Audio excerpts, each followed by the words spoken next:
Alors, pour la position angulaire, alors je vais faire un schéma là. Alors,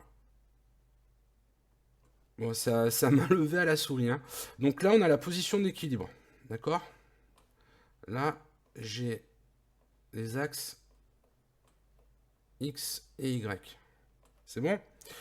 Quand le pendule va se déplacer, ce qu'on appelle la position angulaire, c'est cet angle ici, θ. C'est bon?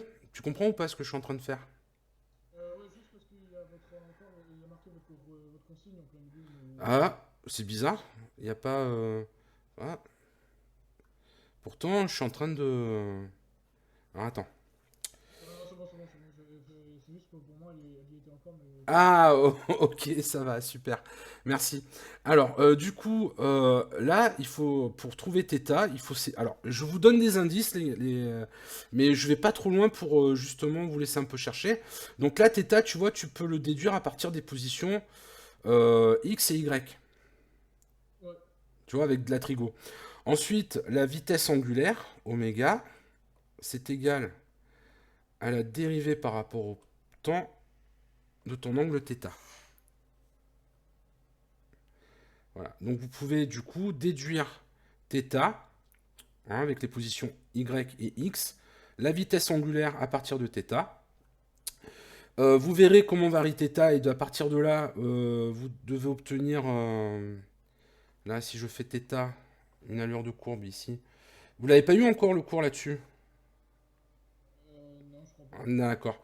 Donc là, si je regarde l'évolution de θ par rapport au temps, ce qui va se passer, c'est que euh,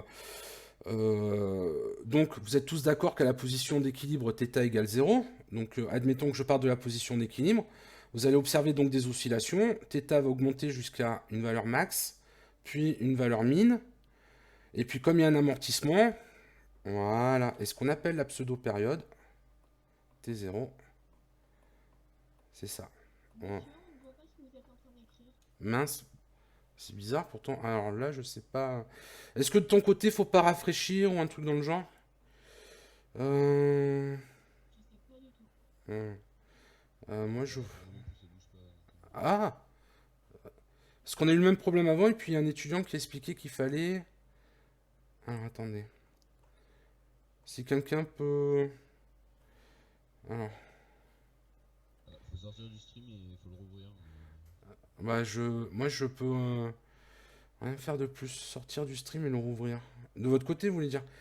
Ouais, Ah, ok, là, c'est bon. Oui, oui, là d'accord. ça m'a rafraîchi. Ok.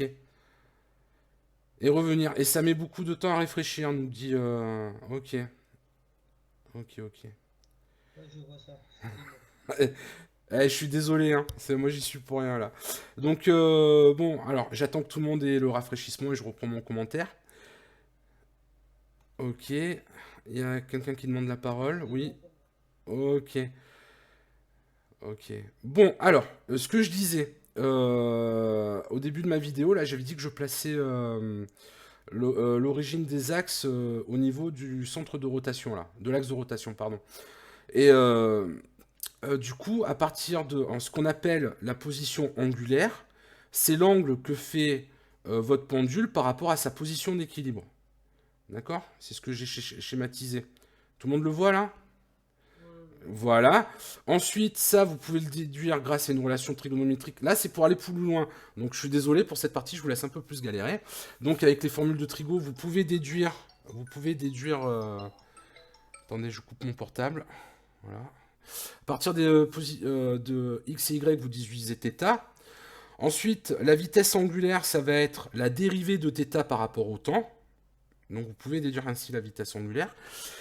Et ce qui se passe, j'ai fait une allure de courbe à la, à la souris, c'est que vous allez avoir θ qui, donc quand je fais la position d'équilibre, est égale à 0. Donc là, θ, vous le mettez en radians ou en degrés, hein. C'est vous qui voyez. Le mieux, c'est de le mettre en radians, puisque vous avez ici oméga, c'est une option, vous verrez qu'il faut cocher dans le tableau. Θ, vous le mettez en t en secondes, et vous allez voir des oscillations par rapport à la position d'équilibre. Et la pseudo-période, comme en fait vous avez des forces de frottement, l'oscillateur se met en route et va au bout d'un moment s'arrêter à sa position d'équilibre.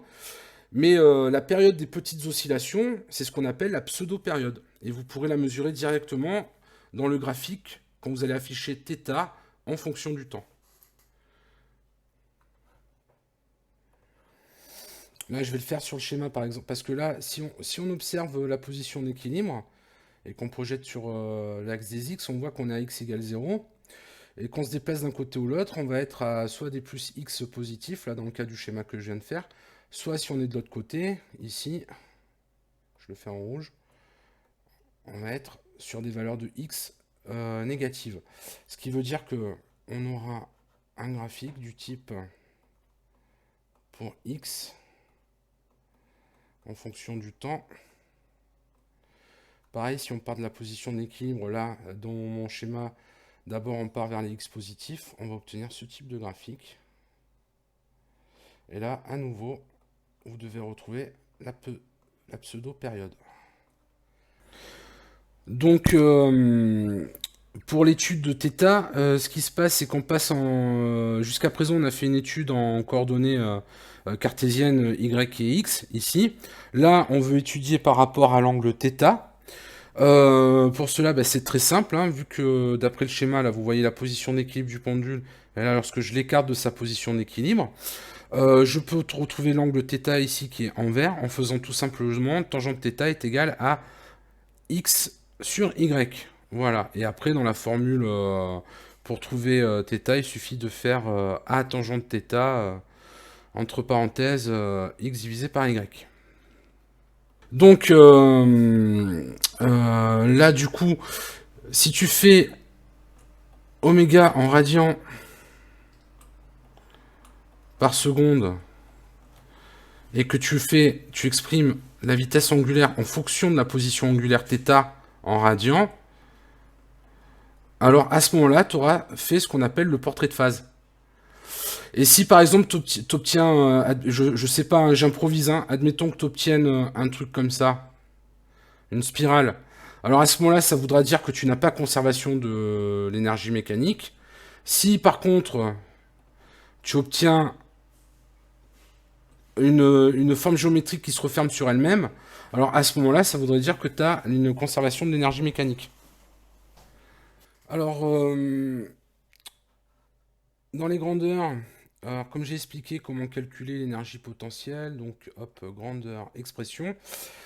Donc, comme expliqué précédemment, donc il faut un facteur, enfin un terme correctif ici pour la plus basse altitude avoir une énergie potentielle égale à 0. L'énergie mécanique, c'est simplement la somme des énergies potentielles et cinétiques. Donc du coup, si je regarde tout ça sous un graphe, alors en rouge vous avez l'énergie mécanique, en bleu l'énergie potentielle et en noir l'énergie cinétique. On voit que quand l'une augmente, l'autre décroît. Sur le peu d'oscillations où j'ai fait mon pointage vidéo, j'observe que l'énergie mécanique est quasi constante. Hein, bon, il y a des variations, hein, c'est les erreurs de pointage. Enfin, les incertitudes, pardon, sur le pointage vidéo. Et donc, on observe bien une conversion de l'énergie cinétique en énergie potentielle et inversement. Et que les forces de frottement sont, comment dire, négligeables sur les premières oscillations puisqu'on observe une énergie mécanique quasi constante. Bon, maintenant, pour calculer θ, alors par rapport au schéma, θ va être simplement égal à arc tangente de x sur y. Du coup, dans l'expression, je l'ai là, il apparaît dans le tableau. En ce qui concerne la vitesse angulaire, ici j'ai fait ajouter, j'ai dérivé θ par rapport au temps, donc j'ai cette série de mesures. Du coup, ici vous avez le graphe en noir, on a θ en fonction du temps. Alors vous avez une option ici dans les grandeurs là.